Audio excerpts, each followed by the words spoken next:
Mieux comprendre pour mieux informer, c'est l'objectif que vise la Direction générale des impôts en organisant ce lundi 15 février 2021 un cocktail d'échange avec les hommes des médias sur les réformes liées à la mise en vigueur des factures normalisées.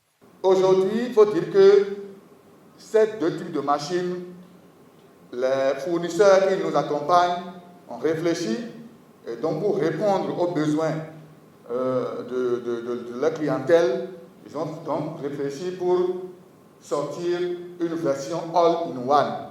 Donc aujourd'hui, on a également une machine qui joue à la fois le rôle d'unité de facturation et le rôle de module de contrôle de facturation.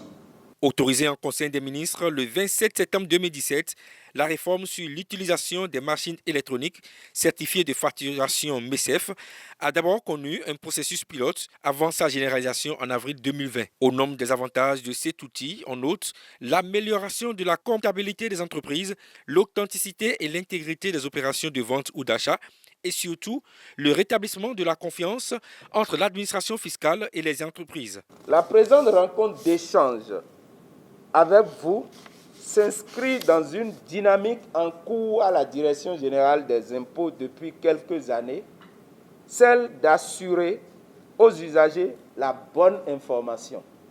Oui, le contribuable béninois a besoin d'être éclairé non seulement sur ses obligations, mais aussi sur ses droits.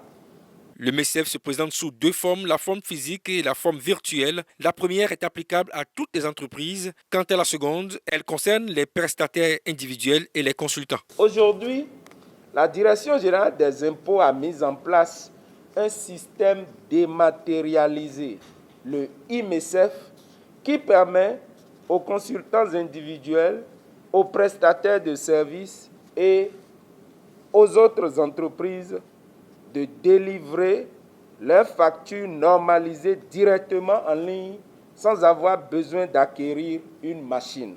À terme, toutes les autres entreprises pourront utiliser cette version dématérialisée.